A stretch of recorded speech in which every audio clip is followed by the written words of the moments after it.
सर्वांना नम्र विनंती असेल,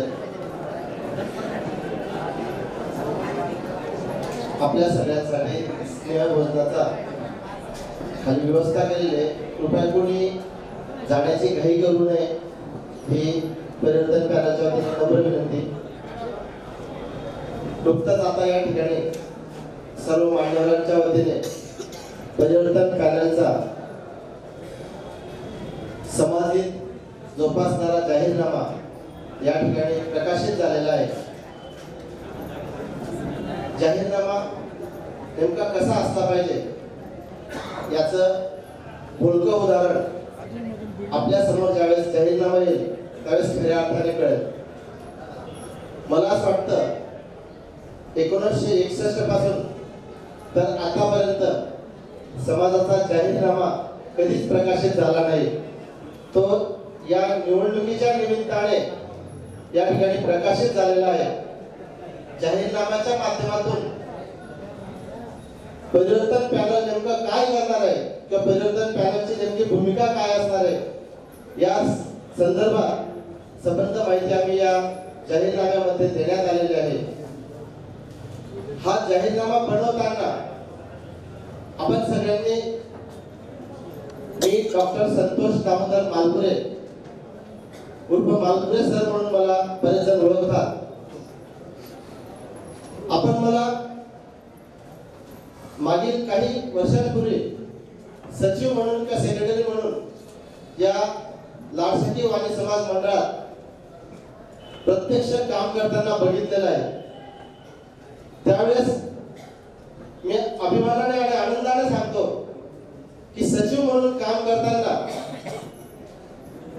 मला अध्यक्ष दादासाहेब रमेशजी पाटे, उपाध्यक्ष कैलासवासी पी.एन. वाणी उर्फ नानासाहेब, मी स्वतः सचिव आणि सहसचिव म्हणून श्री योगेशजी भोकरे आणि सर्व संचालक मंडळाने प्रचंड सहकार्य केलं होतं.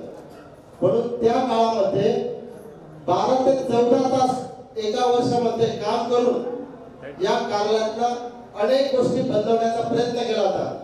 ते आपण बऱ्याच जणांनी जवळून बघितलं आहे. एक मासिक सभेमध्ये 50 विषय घेऊन अनेक गोष्टी कार्यान्वित करून घेतल्या होत्या आणि ते डोळ्यापुढे ठेवून उद्याच्या समाजासाठी आपण काय करू शकतो या दृष्टिकोनातून खऱ्या अर्थाने आम्ही जाहीरनामा या ठिकाणी आपल्या समोर देत आहोत. यामध्ये सर्वात प्रथम आमच्या समोर असणारा प्रश्न म्हणजे की समाज मंडळाने जी जागा घेतलेली आहे त्या जागेच्या संदर्भात काही लोकांनी अनामत रक्कम डिपॉझिट म्हणून या ठिकाणी दिलेली आहे. ती डिपॉझिट रक्कम आमच्या संपूर्ण परिवर्तन पॅनलला आपण निवडून दिल्यानंतर आमचा असा संकल्प आहे की साधारण 3 ते 6 महिन्याच्या आत जी काय साधारण 35 लक्ष रुपये अनामत रक्कम देणे आहे ती आम्ही 3 ते 6 महिन्याच्या आत देण्याचा आमचा संकल्प आहे. या संकल्पासाठी आपण आम्हाला पाठबळ द्यायचं आहे. आज सध्याची कार्यालयाची किंवा मंडळाची परिस्थिती बघता उमेदवारांनी जे डिपॉझिट दिलं होतं ते सुद्धा खर्ची झालेलं आहे. म्हणजे आज या मिनिटाला समाज मंडळाकडे 0 रुपये असं म्हणणं वावगं ठरणार नाही. डिपॉझिटचे पैसे सुद्धा आम्ही 1 ते 2 महिन्याच्या उमेदवारांचे परत देण्याचा आमचा संकल्प असणार आहे. त्यानंतर आज आपण ज्या वास्तूमध्ये उभे आहोत, जर एखादं कार्य असेल तर आपल्याला अनंत गोष्टींना सामोरे जावं लागतं. तर ही इमारत सुद्धा भविष्यामध्ये आम्ही उत्तम, देखणी आणि आदर्श सुसज्ज बनवण्याचा आमचा संकल्प असणार आहे. या जाहीरनाम्यामध्ये आम्ही या ठिकाणी सध्याची वास्तव इमारत आणि भविष्यात आम्ही ज्यांच्या मार्गदर्शनाखाली या ठिकाणी इमारत दाखवलेली आहे अशीच इमारत आपल्या समोर आम्ही लवकरच प्रस्तुत करण्याचा आमचा प्रयत्न असणार आहे. यामध्ये असणार आहे सगळ्यात मोठी समस्या म्हणजे वयोवृद्धांना असणारी म्हणजे लिफ्टची सुविधा. आज बऱ्याच वयस्कर वयोवृद्धांना कुठला कार्यक्रम असला तर वरती येता येत नाही, नातेवाईकांना खालीपर्यंत जावं लागतं, बऱ्याच नातेवाईकांना भेटता येत नाही. जो वृद्धापकाळामध्ये जो आनंदाचा क्षण असतो, माझा नातू असेल, माझी पत्नी असेल किंवा माझ्या नातेवाईकांना भेटायचं असतं, परंतु वरती येतात नाही म्हणून बऱ्याच गोष्टी राहून जातात. ही शोकांतिका दूर करण्यासाठी आम्ही अतिशय सुसज्ज अशी लिफ्टची व्यवस्था त्या ठिकाणी करणार आहोत. त्याचबरोबर सगळ्यात मोठा प्रश्न येतो तो पार्किंगचा. आम्ही ज्यावेळेस नवीन इमारत बांधू त्यावेळेस पार्किंगची व्यवस्था या ठिकाणी खालीच असेल की रोडावर कुठलीही गर्दी होणार नाही आणि आपल्यामुळे कुणाला त्रासही होणार नाही. त्यानंतर सुसज्ज हॉल असेल, अद्ययावत किचन असेल, वातानुकूलित एसी रूम असतील, बैठक व्यवस्था सुंदर असेल, स्टेज, प्रसाधनगृह, वर वधूंसाठी अत्याधुनिक रूम्स असतील, चांगले दर्जेदार भांडे पिशाची व्यवस्था आणि अतिउत्कृष्ट साऊंड सिस्टीम सुद्धा या कार्यालयामध्ये असेल. एवढंच नव्हे तर आज काय होतं, आपली मुलं पुण्याला मुंबईला असतात, परंतु कार्यालय जर बुक करायचं असेल तर कुणाला तरी जे पदाधिकारी असतात त्यांना आता फोन करावं लागतं. आमचं दूरदृष्टी अशी असणार आहे की तुम्ही जसं मोबाईल मध्ये बँकिंग व्यवहार करतात या मोबाईलच्या माध्यमातून या कार्यालयाची बुकिंग घर बसल्या झाली पाहिजे असा आमचा दूरदृष्टिकोन असणार आहे. एवढंच नव्हे, आज या कार्यालयामध्ये फक्त एक कर्मचारी आहे.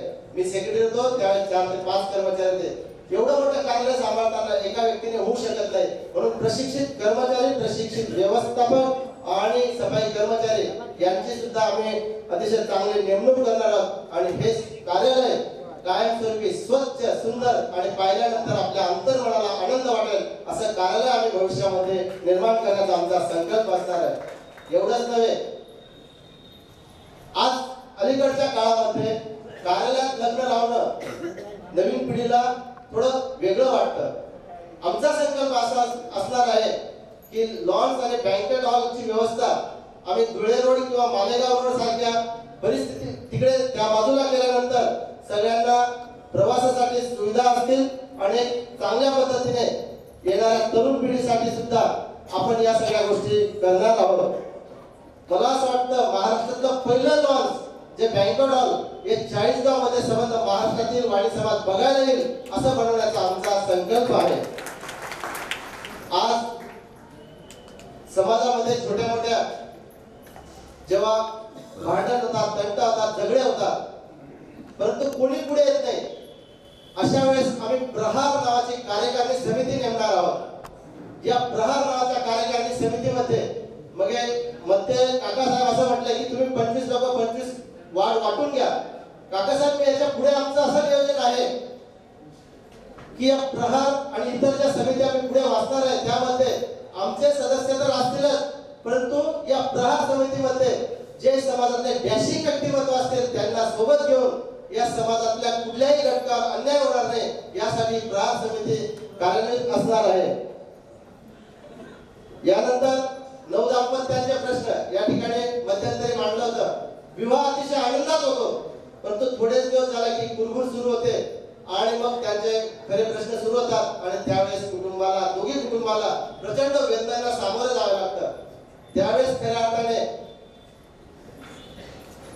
चांगले व्यक्तिमत्व समाजातले जे असतील त्यांना सोबत घेऊन आमचं, मी पुढे सांगणार आहे, जे आमचे होणारे अध्यक्ष असणार आहेत ते पण पॅनल प्रमुख एक डॅशिंग आहेत आणि असे समाजातले चांगले व्यक्ती घेऊन या नवदाम्पत्याचे प्रश्न सोडवण्याचा आमचा प्रश्न असणार आहे. याच्याही पुढे गेलं तर आपल्या लक्षात येतं की बऱ्याच परिवारामध्ये घटस्फोट सदृश्य परिस्थिती निर्माण होते आणि ही परिस्थिती अतिशय भयानक असते की याही कुटुंबाला जगू देत नाही, त्याही कुटुंबाला जगू देत नाही आणि मार्गही काढत नाही.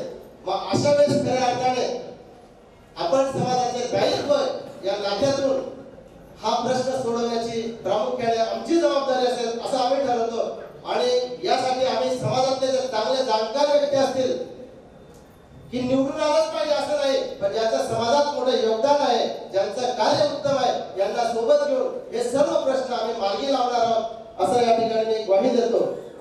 मध्यंतरी कोणी असं म्हटलं की विवाहाचे प्रश्न, या विवाहाचा प्रश्न आम्ही तुम्हाला शब्द देतो या ठिकाणी. आमच्या परिवर्तन पॅनलला आपण जर संपूर्ण भरघोस मताने निवडून दिलं तर 1 वर्षाच्या आत आपल्या 40गाव तालुक्यातले आणि शहरातले जेवढेही विवाहित मुलं आहेत आता या सगळ्यांचा प्रश्न आम्ही सोलापूर सखी मंचच्या माध्यमात असेल, महाराष्ट्रातील विविध वधूवर मेळावे किंवा विविध शाखा आहेत यांच्या माध्यमातून आम्ही हा संपूर्ण प्रश्न सोडवण्यासाठी आम्ही कटिबद्ध आहोत. संपूर्ण परिवर्तन पॅनल असा सामुदायिक विवाह सोहळा आपण 40गाव मध्ये करूया की जो संबंध महाराष्ट्रात झाला नाही.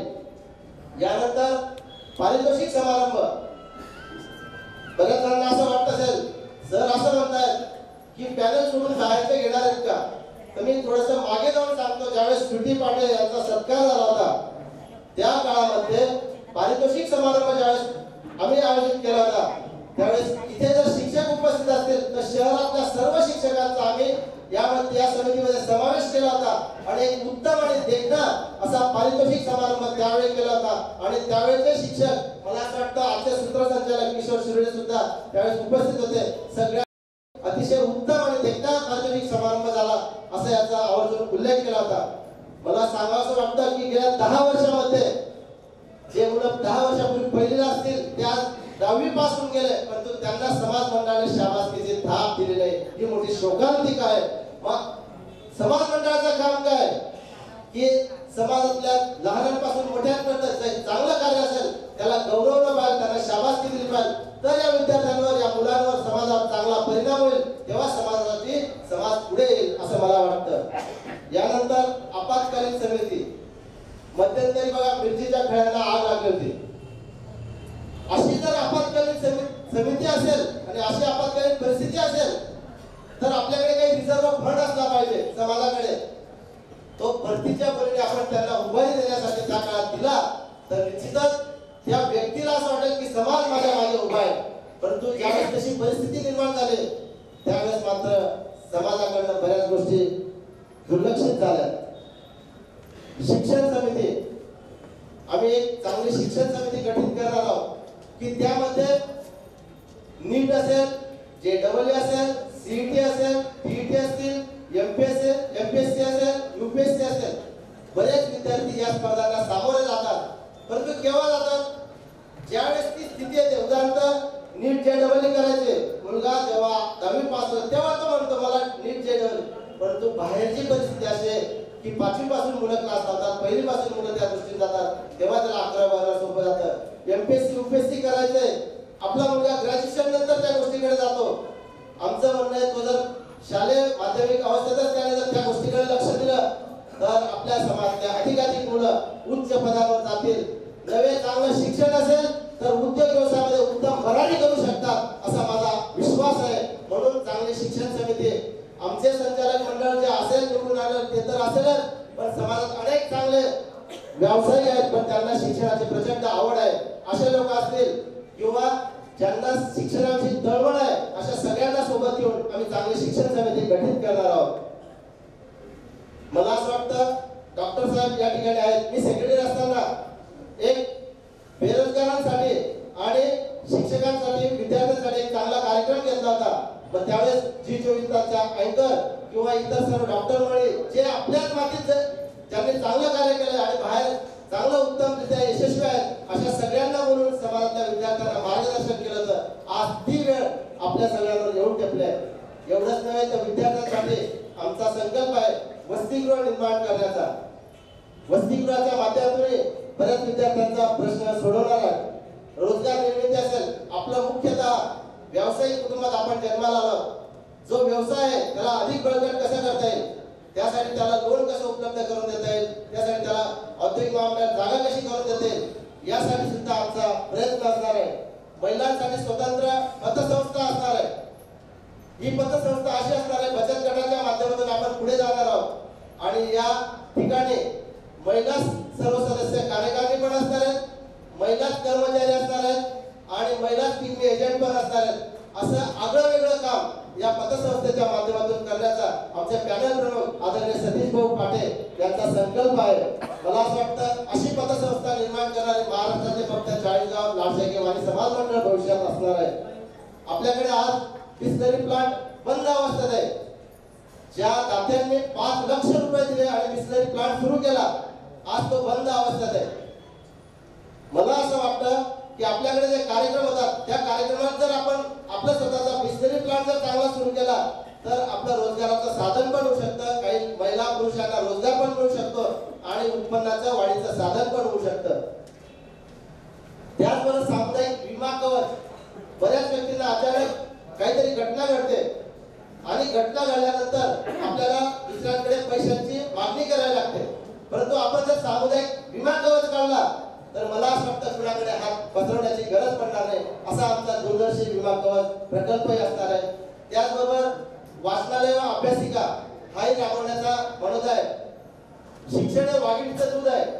शिक्षणामुळे माणसाचं मस्तक घडत असतं आणि ज्याचं मस्तक घडतात तो समाजाची दिशा बदलवत असतो. म्हणून वाचनालय व अभ्यासिका निर्माण करण्याचा आमचा प्रयत्न आहे. आज ज्यावेळेस आम्ही मतदान मागण्यासाठी समाजापुढे जातो त्यावेळेस अनेक समाज बांधव असं म्हणतात, सर आमचं पण सभासदत्व राहिलं असतं तर आम्हाला पण मतदान करता आलं असतं. ज्या समाजातल्या लोकांचं सभासदत्व राहिलं आहे, आमचं परिवर्तन पाडण्यात निवडून आल्यानंतर सर्व समाजातले सर्व घटकातल्या घरांचं आम्ही त्या ठिकाणी सभासदत्व करून घेणार आहोत. आणि एक मुख्य चेहरा म्हणून आमच्या परिवर्तन पॅनलचे प्रमुख भविष्यामध्ये सतीश भाऊ पाटे हे अध्यक्ष असणार आहेत. आम्ही चेहरा म्हणून आम्ही आजच तुमच्या पुढे सांगणार आहोत की ज्या नेतृत्वामध्ये धमक असते, उमेद असते आणि प्रशासकीय काम कसं करायला पाहिजे हे सर्व गुण संपन्न व्यक्तिमत्व म्हणजे आमचे सतीश भाऊ पाटे आहेत. त्यांना आपल्याला भविष्यात जर अध्यक्ष केलं तर निश्चितच मला असं वाटतं की कुठल्याही व्यक्तीचा प्रश्न रात्री 12 असो 2 असो 4 वाजता असो तुमचा प्रश्न सोडवला जाईल. यासाठी भाऊंपासून आम्ही सर्व 25 लोक या ठिकाणी तुम्हाला ग्वाही देतो आणि या ठिकाणी हा आमचा जाहीरनामा आपण लक्षात घेऊन वाचून बहुमताने आम्हाला परिवर्तन पॅनलला निवडून द्यावं. आमचं चिन्ह आहे कप बशी कप बशी कप बशी. धन्यवाद.